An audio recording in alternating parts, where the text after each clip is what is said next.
Super star Rajinikanth அவர்களுடைய தலைவர் 173 official அறிவிப்பு ரிலீஸ் ஆகியிருக்கு.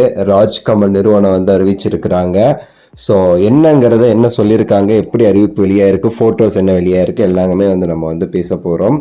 சூப்பர் ஸ்டார் ரஜினிகாந்த் அவர்கள் 173வது திரைப்படம், அதாவது ஜெயிலர் 2க்கு அடுத்த திரைப்படம் சுந்தர் சி அவர்களோட சேர்ந்து இணைகிறார் அப்படின்னு சொல்லிட்டு நம்ம ஆல்ரெடி சொல்லியிருந்தோம்.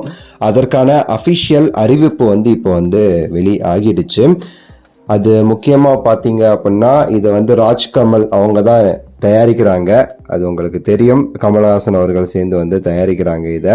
ஸோ அது அஃபிஷியல் அனௌன்ஸ்மெண்ட் இப்போ அவங்களே ரிலீஸ் பண்ணியிருக்காங்க. ஃபோட்டோஸ் வெளியே இருக்குது. சூப்பர் ஸ்டார் அவர்கள், சுந்தர் சி அவர்கள், கமல்ஹாசன் அவர்கள் இருக்கிற அந்த ஃபோட்டோஸ் வெளியாக இருக்குன்னு சொல்லணும். அது மட்டும் இல்லாமல் பார்த்தீங்கன்னா கமல்ஹாசன் அவர்கள் அவர் ஒரு சில விஷயங்கள் போட்டிருக்கவும் செய்கிறாரு ட்விட்டரில். ரஜினிகாந்த் அவர்களுக்கும் அவருக்கும் இடையே உள்ள சில விஷயங்களை குறித்து, காற்றாய் மலையாய் நதியாய் பொலிவோம் மகிழ்வோம் வாழ்வோம், ராஜ்கமல் ஃபிலிம்ஸ் இன்டர்நேஷனல் தயாரிப்பில் சுந்தர் சி இயக்கத்தில் இனிய நண்பர் சூப்பர் ஸ்டார் ரஜினிகாந்த் நடிக்கும் தலைவர் 173ன்னு சொல்லிட்டு பொங்கல் 2027 இது ரிலீஸ் ஆகும் அப்படிங்கிற அந்த ஒரு டேட்டையுமே சரி இவங்க ஃபர்ஸ்டாக அறிவிச்சிருக்காங்க. 2027 பொங்கலில் ரிலீஸ் ஆகும் அப்படிங்கிற மாதிரி. ஸோ இது கிளியராக அதுக்கு ஒரு நோட்டீஸ்மே போட்டிருக்காங்க.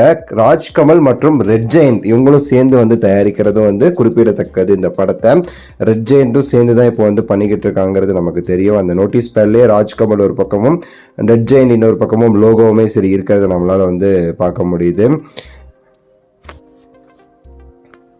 ஸோ இதில் முக்கியமாக நம்ம கவனிக்க வேண்டியது, இது சுந்தர் சி அவர்களுடைய இயக்கம் அப்படிங்கிறதுனால பார்த்தீங்கன்னா என்ன மாதிரி வித்தியாசமாக இந்த படத்தில் தலைவரை காமிக்க போகிறார் அப்படிங்கிறத நம்ம பார்க்கணும். ரெட் ஜெயண்ட் அவர்கள் இந்த படத்தில் அவங்க தயாரிப்பாக இல்லாமல் ரிலீஸ் பண்ணுற விதமாக தான் இருக்கிறாங்க. என்ன ரிலீஸாக இருந்தாலும் அவங்க தயாரிப்புலேயும் சரி சில பங்கு செலுத்துவாங்கன்னு நான் நினைக்கிறேன். அதனால தான் நான் அப்படி சொன்னேன். சுந்தர் சி அவர்களுடைய இயக்கத்தில் இது ரஜினிகாந்த் அவர்களுக்கு 2வது படம் அருணாச்சலத்துக்கு அப்புறமாட்டு. ஸோ அந்த மாதிரி ஒரு பிரம்மாண்டமான சூப்பரான தலைவருக்கே ஏற்ற மாதிரியான ஒரு மாசான ஒரு படத்தை கொடுப்பாருங்கிற நம்பிக்கை எனக்கு நிறையவே இருக்கு. உங்களுக்கு எந்த அளவுக்கு நம்பிக்கை இருக்கு அப்படிங்கிறத கீழே கமெண்ட்ஸ்ல சொல்லுங்க. லைக் பண்ணுங்க, ஷேர் பண்ணுங்க, சப்ஸ்கிரைப் பண்ணுங்க. அடுத்த வீடியோவில் சந்திக்கின்றேன். நன்றி, வணக்கம், மகிழ்ச்சி.